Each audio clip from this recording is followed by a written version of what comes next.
Welcome to another episode of our mini podcast, I Built a Company That Makes a Difference by B1. Here we talk to founders of sustainable businesses to get their takes on how and why they started their companies and lessons learned along the way. Today, I'm joined by Maria Burgos, the founder and CEO of Trendy Seconds, an online marketplace of sustainable brands and pre-loved fashion.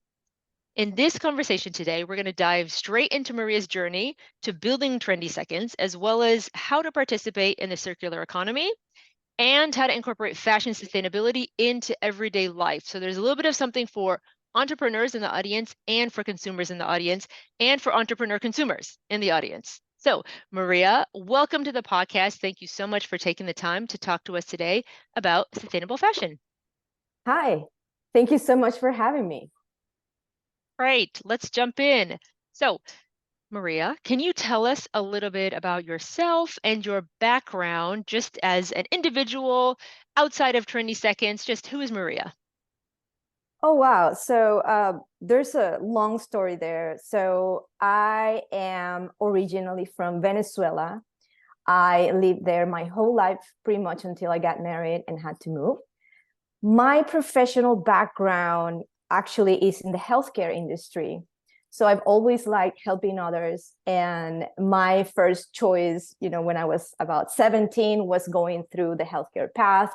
So I went to dental school, got a degree as a dentist, which I never used because in the middle of my college years, I started my first company.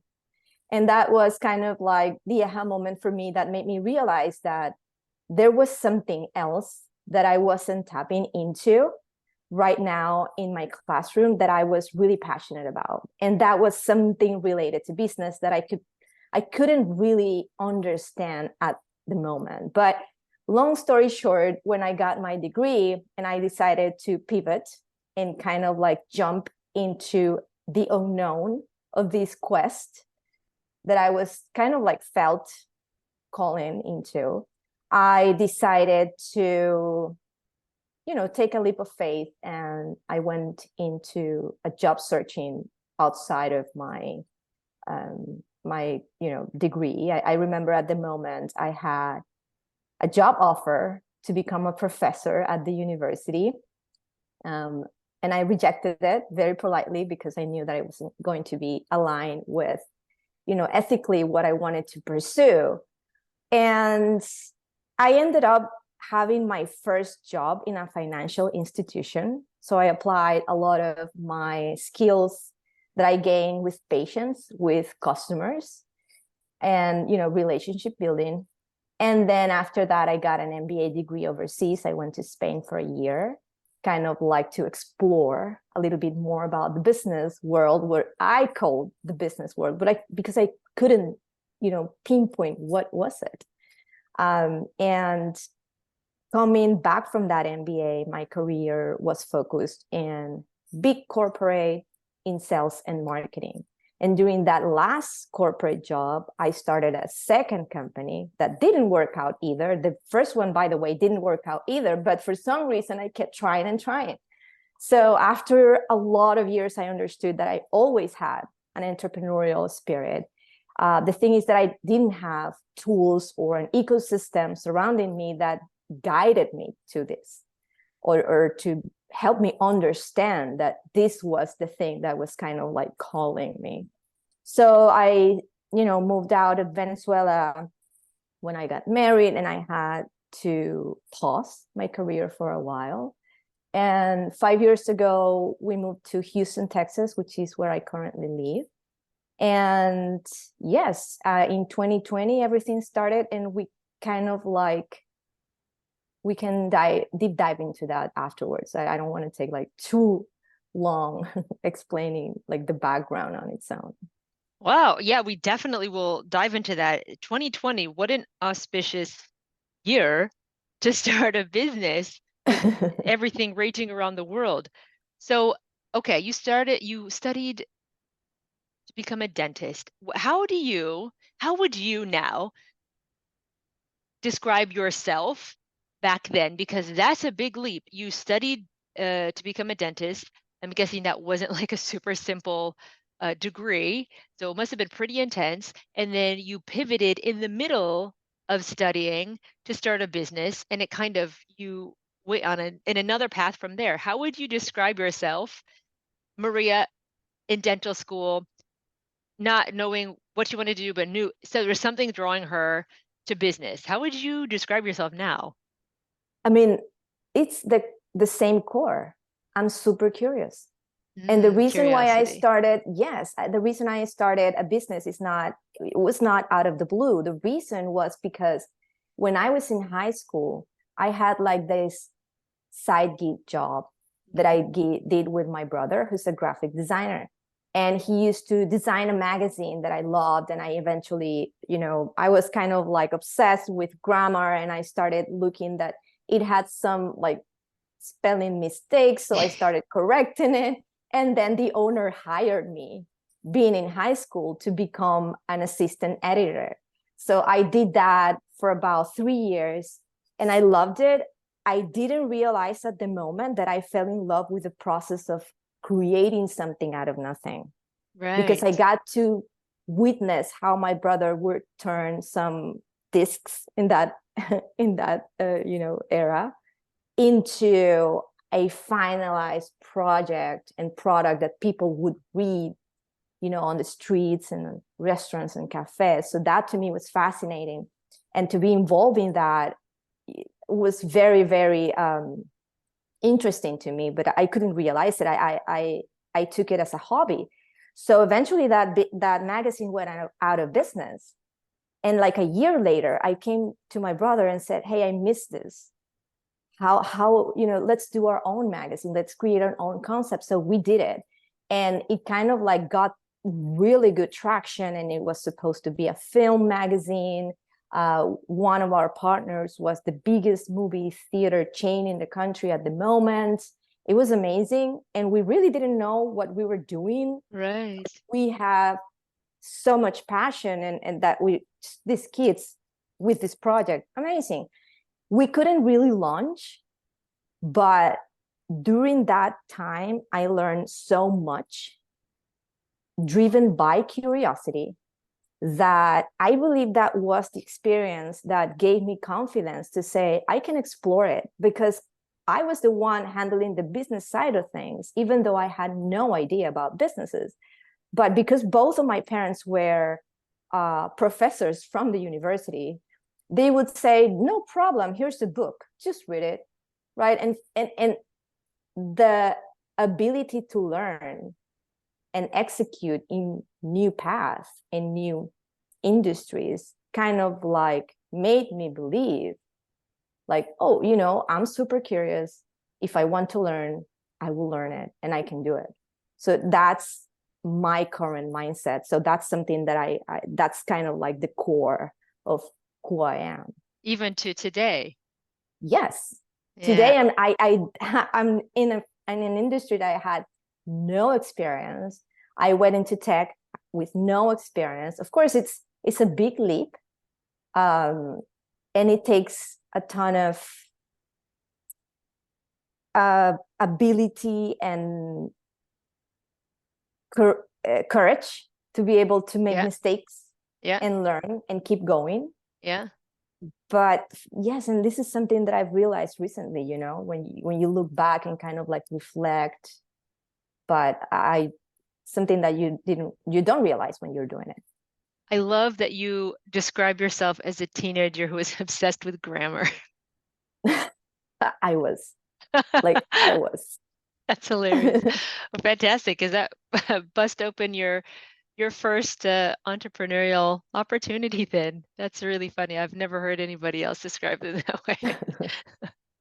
So then let's talk about the beginning of Trendy Seconds. How did it start? Was it an idea first? What was the inflection point? And how long did you think about starting this before you did say, okay, you know what, this is going to be a project that I'm doing? So it was 2020. We were stuck at home in the middle of the pandemic. At the moment, I still have two kids, but at the moment, one was pretty much a newborn and a Ah, 3-year-old. So I wasn't working. And one day I was cleaning out our closets, and I took out a bunch of stuff to donate.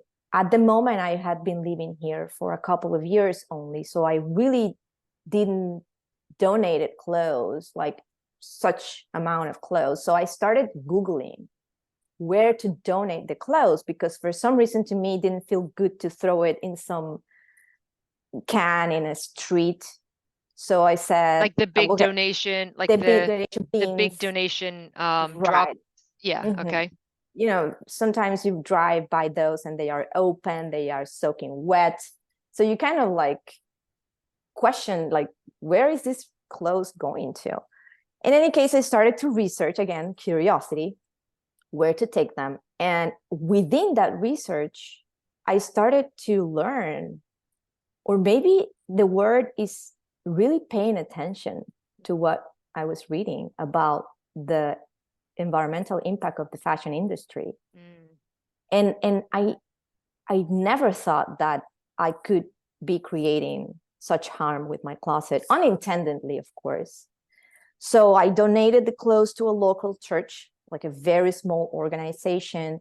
And then the next time that I wanted to buy some clothes for myself, again, online, I started to give secondhand clothes a chance for the first time, because I never considered it. It never crossed my mind. But then after reading, because I get into like these rabbit holes of information that I want to know more, I understood that you can pretty much find anything in the secondhand market, that secondhand only means pre-owned. And especially in this country with these levels of consumption, it doesn't even mean pre-worn sometimes, because you have so many things, even new with tags, that it's amazing. So I said, okay, I'm going to start buying secondhand clothes. This is great. But I had such a hard time doing so. I Like you did, browsed. you like even wanting to, Yes, finding with my credit places to card. do, yeah. So I found some, we have some online platforms where you can shop for secondhand, but they have so much stuff. Mm, And even with a ton of filters, mm, it felt like forever. I remember I was looking for a dress, and it was such a painful experience. I mean, I spent a ton of time browsing. Like I didn't find things that I liked in the condition that I liked in the size that I wanted. So I just gave up. I gave another chance, another day, another platform. It was the same. And I said, this is too hard. Like mm. maybe some people enjoy this because there's some thrill associated with the hunt, but I don't want to spend my time like this. I have kids, I have a husband, I have things to do. I don't want to waste my time like this.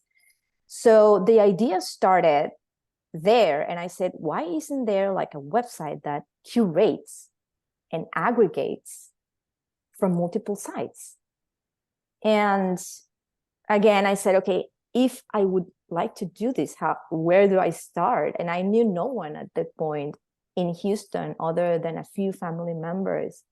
And again, I went to Google, like literally, how to start a business in Texas, how can I, blah, blah, blah. And I found these acceleration programs that I had no idea what they were. And I did the research, and then I found that one specific was taking applications. I liked what I read about their program. It was a tech focused acceleration. I'm not someone with a tech background, but I said, what's the worst that can happen? I'm going to apply. So I applied, I got in, and that was, the launch pad for the journey. So with time, the idea has been not perfecting, but improving alongside my own lessons learned, both as a founder and as a, or aspiring responsible fashion consumer. So that's amazing that you, as a consumer, said, okay, there's a thing that I need. I don't see this thing. And instead of saying, you know what, I'm going to go on my journey as a consumer, as an individual, to learn everything that I can about this for the next 5 years, you said, you know what, I'm gonna build a business. So Yes, that you know what? I think the difference is that I'm a mom now. So that to me changed my perspective. And I knew the impact that I was creating. And I said, okay, so if I'm having such a hard time being this motivated, I can bet lots of other women are the same. So I want to do something and at least try doing something that will help my kids and future generations to have it better. Because if we already know the consequences, then why aren't we doing more? So I also had a baby during the pandemic, and my kind of really in your face, like, oh my gosh, this is not theoretical and this is not just a cerebral exercise, is when I saw how much, and I wouldn't say we're minimalist parents, but we didn't buy everything on the, virtual list of things that you need for a baby. And still, the amount of stuff that can be used for just a couple months. And still, like my daughter's 2.5 now, and still I'm buying her shoes, I feel like all of the time. So just seeing the amount of stuff that comes in and then goes out, not quite with tags still on them, but nearly, made me say, oh my gosh, this is not just like a thing that happens, but it's not right in front of your face. It was really right in front of my face. And I would have loved something like this, like Trendy Seconds in those first years, especially during the pandemic, when we did have to do a lot online. I tried Facebook Market once and I got a whole bunch of scam. And so so I never went back on there. But that's very interesting. I hear this a lot of times from entrepreneurs that an inflection point had something to do with their kids. Either it was a product that they needed for their kids that they said, oh my God, I looked at what's available and it's all kinds of toxins, so I created my own thing. Or when suddenly my kid asked me a question about waste and I had no good answer, so I decided to start my own thing. A lot of time, folks that I'm talking to around their businesses, a lot of their inflection points were around their kids or when they became parents. Yes, and that's a great point. And to that, I have a good tip, I Yeah, think, tell for me. everyone that's listening. And even though 20 Seconds does not have kids clothes at the moment, there's something that I'm doing on the side with my group of friends that have, similar ages kids. We swap our kids' clothes. And and it's not even like an official swapping. It's just like whenever we have a bag or enough clothes to fill a bag, we will fill it and give it to the friend that has the youngest The littler, child. yeah. Yes, and then the oldest. And we have like this little system, and I cannot tell you how much we've saved in both money, time, effort, and of course the environmental impact of not having to buy new stuff. And then it's a group of 3 friends, so it goes along to the third one. Like our third friend got a little one, so now clothes from these 2 families are going to her, and they're perfect. So we are kind of like the family that you have away from home. Yeah. So they are growing up kind of like cousins, and we get to see the clothes going through them, and it's amazing. So I don't buy kids. I don't buy like almost any clothes for my little one because of this. Like something for special occasions or for a specific season that I didn't get enough of, and that's it. But I think if enough people realize this and kind of like pay attention, who can I give this clothes to maintain it in circulation, so all of the resources that went into manufacturing each piece are used and reused for as long as possible. That is a good tip for kids in general, especially little ones. I would love to do this with toys as well. The thing that clothes and toys is just like ridiculous with kids. Can you level set for us, for everybody on the podcast? What is circular mentality? What is a circular economy? Just so we all have the same definition going forward. Yes, I think the best approach here is to start talking about the current economy and the current mindset, which is linear. The linear system, it's a system that is built in a simple line where you take some resources, make something, and then dispose it. It's take, make, dispose. You can see this from a manufacturing perspective, and you can also see this from a consumer perspective. We buy, use, dispose. That's the linear one. Now, the circular mentality, by design and from design, thinks about how we can use as much as possible every resource that we are taking to make into something. And then when it reaches the end of the life of that first something, how can we transform it into a new something else and not just make it waste? Because the big problem with, or one of the biggest problems with the linear mentality or system is that from design, everything is waste. Everything is destined to become waste at some point.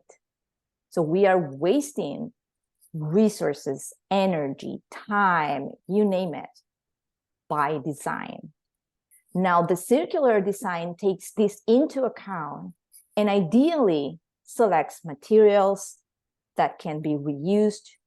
You know, at the end of the life, either you convert them into the same thing, which is called recycling, or you can go to different processes and make something of more value, which is called then upcycling, or you can do products that have lesser value, which is called downcycling.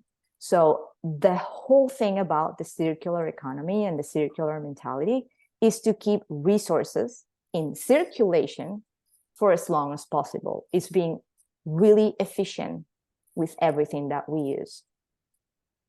So, on your journey to learning more about this and in starting Trendy Seconds, what do you remember some things that moments along the journey that have really surprised you? It might be facts or figures, but it might just be something that you read that you remember, you think, oh my God, I had no idea. That really blew your mind. So I have two. The first one is that, and this is something that, you know, for the niche people, kind of like the really sustainable zero waster gang out there, this is something that is discussed and it's kind of like polemic, but it takes about 700 gallons of water to make one cotton t-shirt. So regardless of the fact that it might be 600 or 550, it's a lot. And regardless of the fact that the water might come from some rain source mixed with some drainage, because I'm talking here to people like are really deep diving into this, like, oh, it's not really 700, 600. It's a lot. It's enough water for a human being, like an adult human being, to drink for about 2 years. Oh, right? wow. Okay. So when you put it in those terms, yeah, that Yes. means something Yes, else. Yeah. exactly. So it's water that we could be using for a lot of things. And then the second thing is that on average, on a global scale, we are only using garments about 7 times before getting rid of them. Hold on. So globally, on average, a piece of clothing is utilized or worn on average 7 times before it's disposed of. Yes. Yikes. All right. Because, you know, some stuff decades and decades. Yes. So decades and decades ago, we didn't have this much clothes. We have duplicated the amount of items in our closets during the past 2 decades. We are using clothes less than ever. because we have access to it, because we think that the price that we are paying is only in dollars or money, right? So it's like, oh, it's not a big deal. I'll just buy this t-shirt and I'll use it once, and then I will not use it ever, and that's fine, right? And then we have this marketing pressure into new trends, micro trends, etc., that pushes to consume more and more and more. Because, you know, decades ago, the only, like, the bigger, fancier brands were the ones that used to have like multiple collections through the years. And those collections took time to be designed, to source, to kind of like go into the creation process. And then they came into the runway, etc. But then about, you know, I think it was in the 90s when the fast fashion industry really, you know, hacked the system, globalization, etc. They can have a garment from a runway that they see from another brand into their stores in 2 weeks in a very, very cheap price. So what ended up happening is that this model of fast fashion was so successful that instead of having 3-4 collections per year, right now we are dealing with weekly collections. Yeah, and 52. Yes. And if we go and see ultra fast fashion sites that exist, that if they don't even have retail locations, that are all online, they release new pieces every day. So the overproduction needs to stop, because we're not living in a planet with infinite resources. That's such that thing, what you said at the top of your response really is something that's going to stick with me. We think that the price that we pay for a garment is only dollars, and it is not. It is so much more than that. That's an interesting thing to think about. The price that we pay for is not just dollars or pounds or euros or whatever. Very, very interesting. So the majority of our shoppers on B1 are not those environmentalist eco warriors that you mentioned. They're folks that are, you know, we get a lot of like, look, I would love to compost, but I live in a New York apartment. And so, like, what else is there for me to do? Folks who are looking, well, two different profiles that are really prominent for us. One, who are younger folks who don't need to be convinced about, you know, climate change. They're just hungry for information, or how can I take steps to do something different? What's an alternative for an action that I have to do anyway? And then second are parents who want to incorporate sustainability practices into their family lives, but they need to do it like step by step. It can't be like, well, we're never going to buy plastic again because it's like, well, that I can't do that. So, you know, step by step, how do I become more sustainable? Because my family's footprint is pretty large. So anything that I could do, I'd love to do it. So for you, how do you think the average consumer, kind of the average B1 audience member, should think about changing up some of their everyday consumer behaviors to be more mindful of sustainability? So one is obviously don't buy fast fashion. The other one is to look to things that already exist. So secondhand clothing, vintage, you know, borrowing things rather than buying them outright, things like that. Are there any other tips or things that you've come across in your family's life that our listeners might be able to benefit from? Yes, you mentioned something that I think is critical, and is taking one step at a time. Because once you start learning about this, it's one of those things that could become really overwhelming really easily. And what we tend to do as humans when we get overwhelmed is just to abandon, because we don't want to fill our lives with one more problem, right? So the answer depends on your specific lifestyle, and adopt changes that you can sustain in time. because those are the ones that are going to make a difference. It does not matter if you try to do, to be a zero waster for 1 week and then give up because you understood that that's impossible, probably. Then, try to make little changes. So specifically for clothes, I want to invite people to think about not just about the products that we buy, but their full life cycle, like the full lifespan. So first is, if you want or need to buy something, ask yourself, well, first, can I buy it secondhand, as you said? And then, whatever the answer there is, the next question would be, once you are decided into purchasing, ask yourself, am I going to wear this at least for 30 times? Oh, If the answer is yes, that's a good number. Yeah. then go ahead. If it's not, because maybe it's some special event, you can also rent and use it once and then, take it back. And then for the use phase, or the use phase of the product, then take care of it. Wash it good.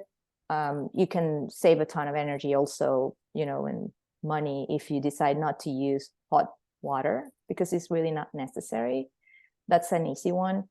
And take care of it so it can last for longer.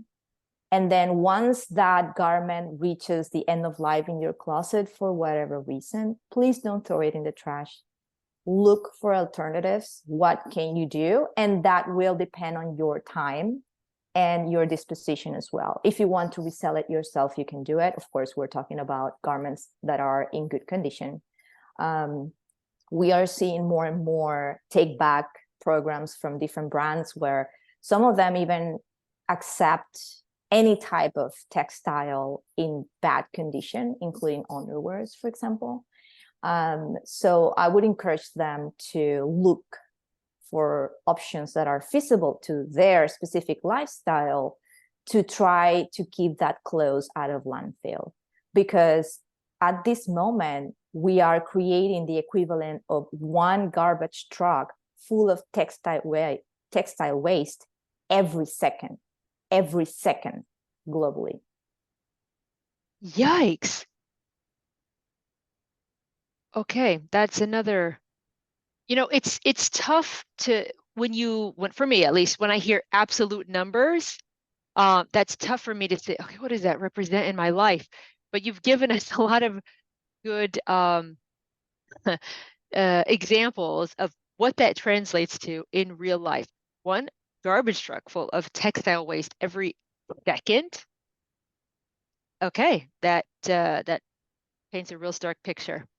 We can start, unfortunately, seeing, and there was some recent news, there's one desert that it's in Chile, that it's called the Atacama Desert, that it's a landfill for clothes, that we can actually see from outer space because it's so big now. And those are piles and piles of clothes that are decomposing there, throwing chemicals into the atmosphere, into the soil, etc.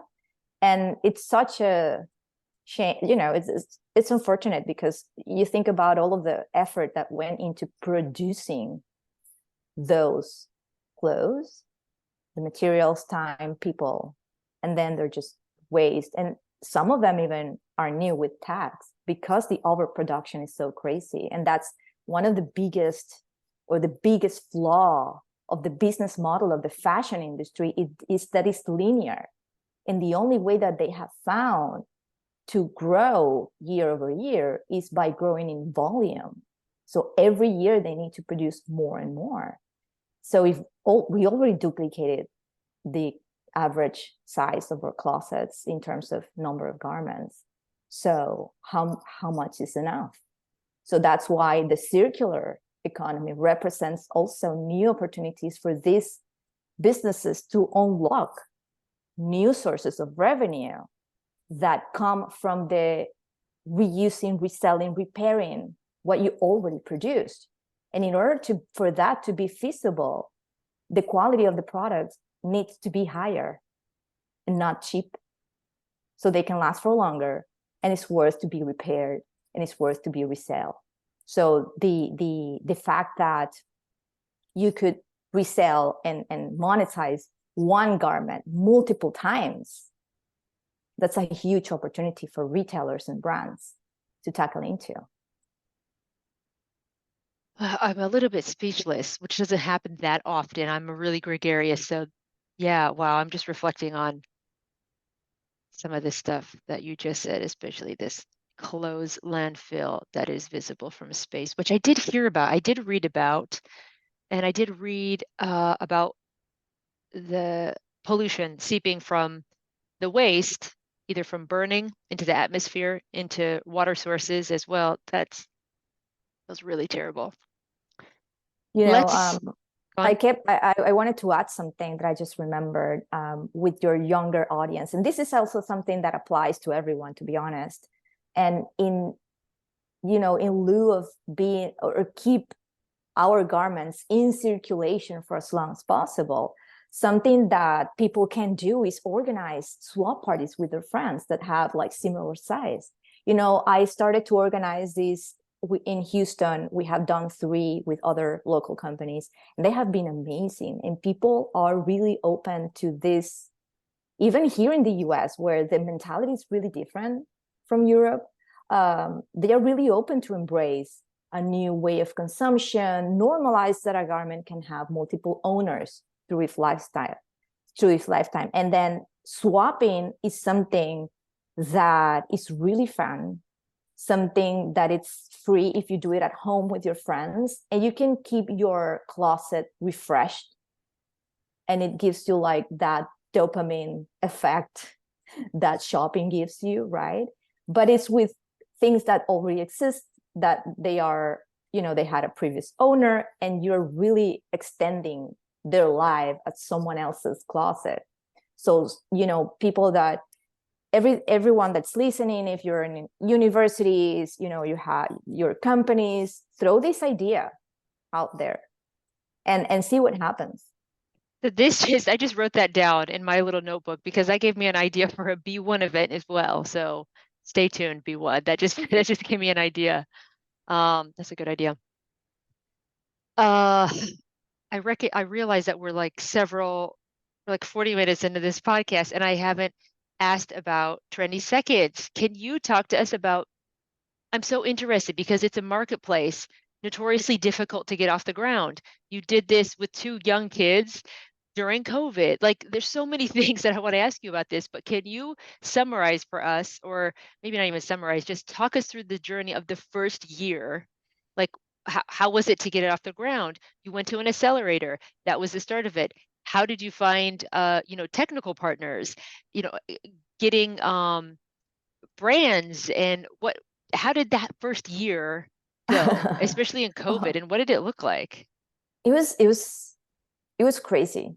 So the accelerator opened a lot of doors, and you get exposure there. So through opportunities that I pursue within and outside the acceleration program, I got in touch with several developers, and then I eventually ended up working with one of them.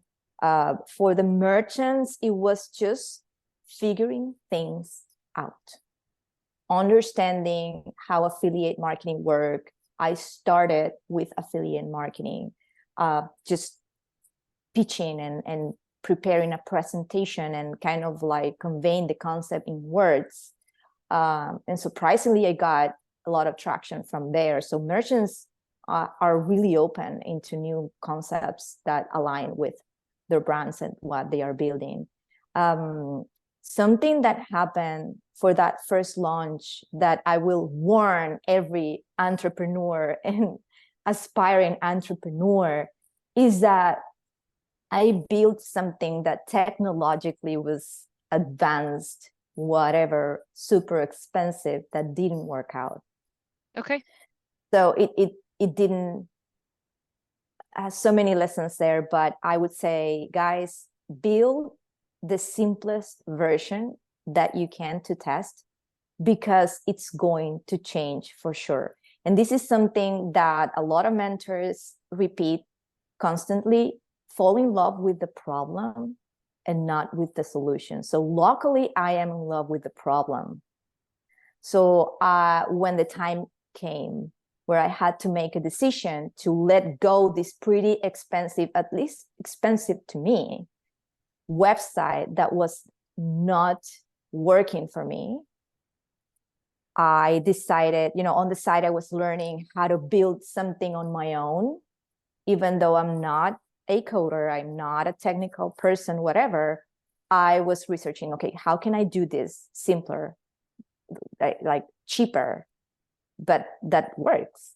And then I ended up relaunching the site a year later, and it's the site that you can see today. And I did that with, I think, 10% of help instead of 100% relying on a technical team. And the rest I did it. And like, you have so many no-code tools out there right now that if you're really curious and you like to learn, you can really do it.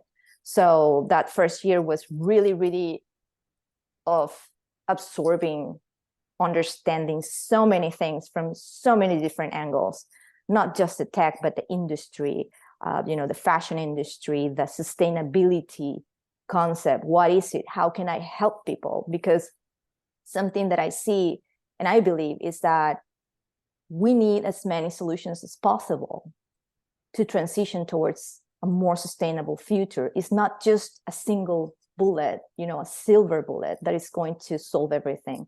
We need legislation, policies, we need companies, NGOs, and we also need consumers. So so I'm just going to summarize. One, that's really good.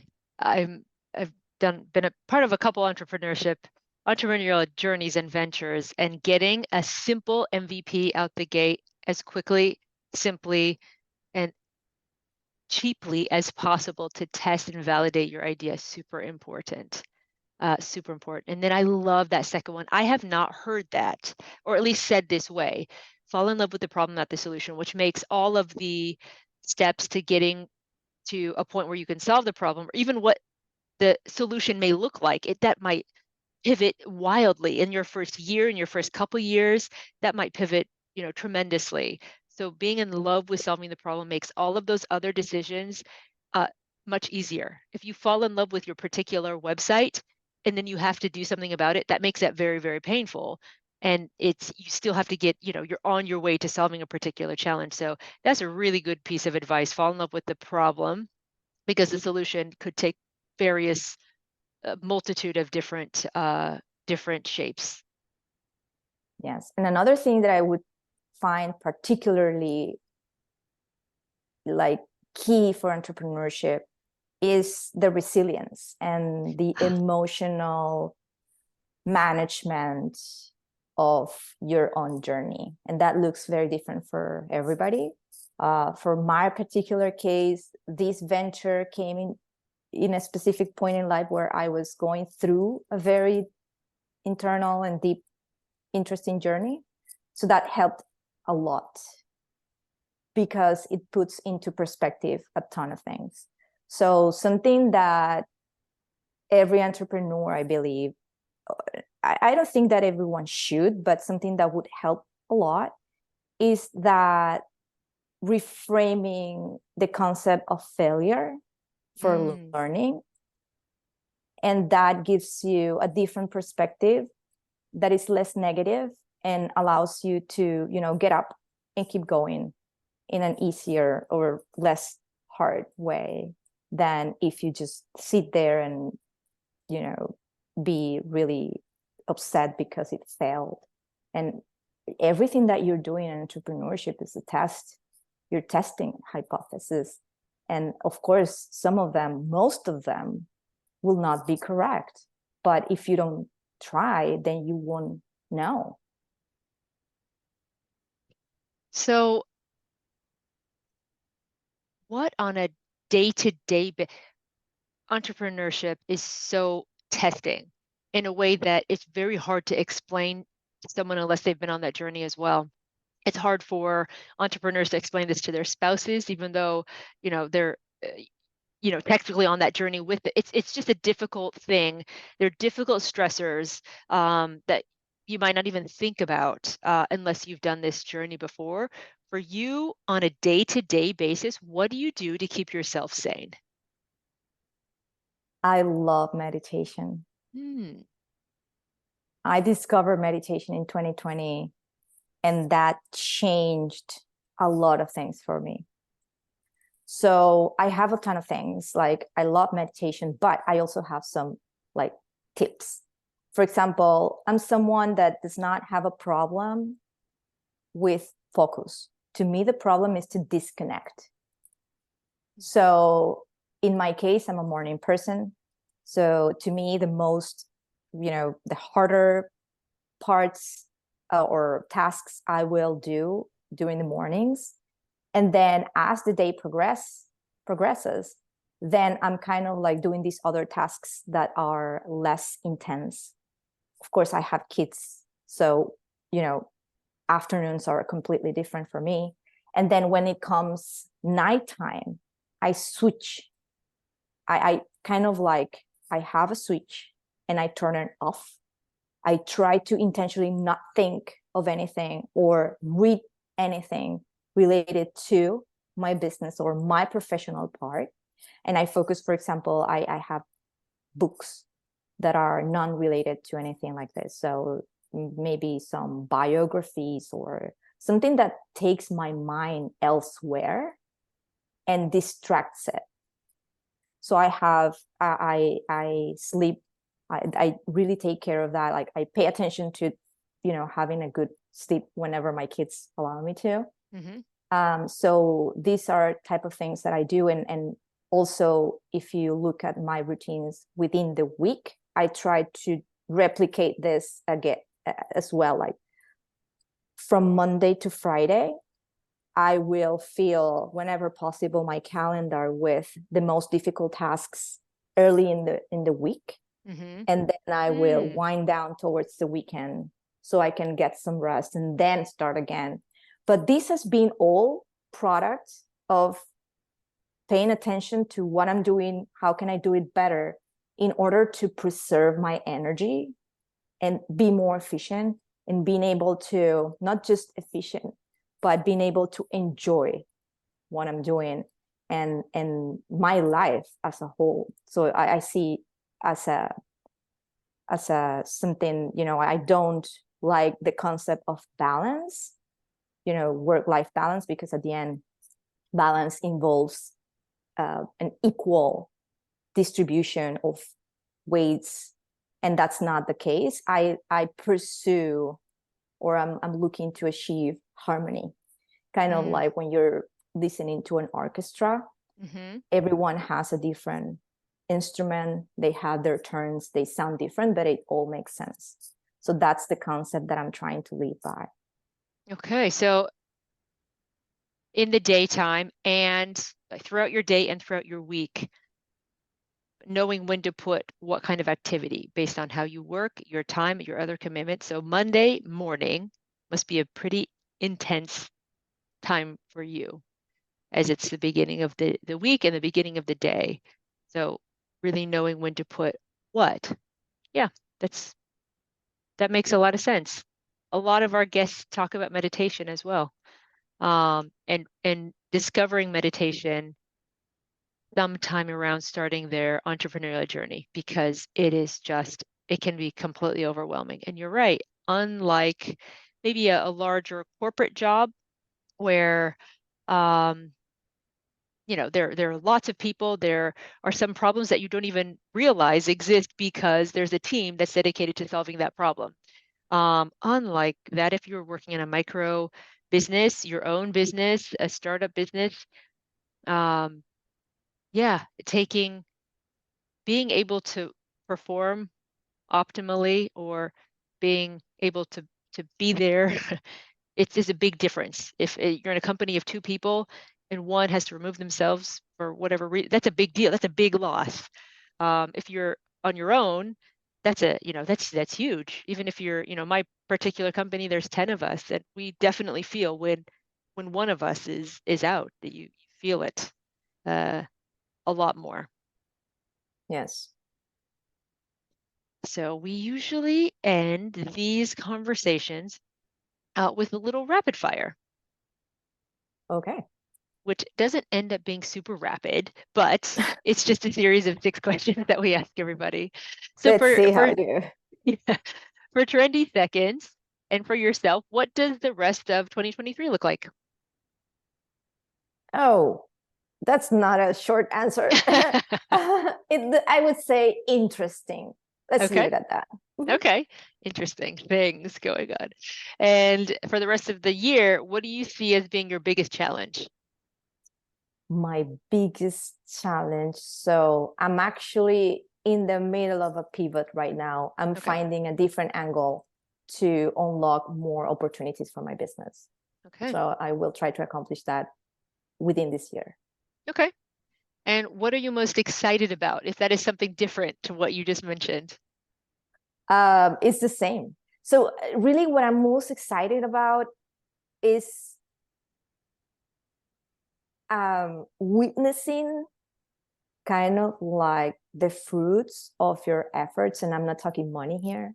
I'm talking about being here talking to you Mm-hmm. and being invited to other podcasts where I get Mm-hmm. to like promote not the business, but the message. Mm-hmm. That's the most important and exciting part for me. So all of the opportunities that I've gotten. Awesome. Okay. What do you consider, since starting 20 Seconds, what do you consider to be your biggest success to date? And of course, success defined however it feels right to you. I would say being able to build my life, like my business around my life and make it work, not the other way around. Mm-hmm. Mm-hmm. Okay.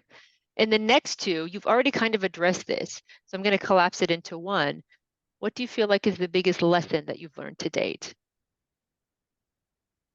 It's all about the journey, not the result. Mm. My co-founders say this to me a lot. It's all about the journey. Very true. If you could get 85% of the world to adopt a single behavior, what would that be? Oh, wow. I would say, oh, that's a deep one.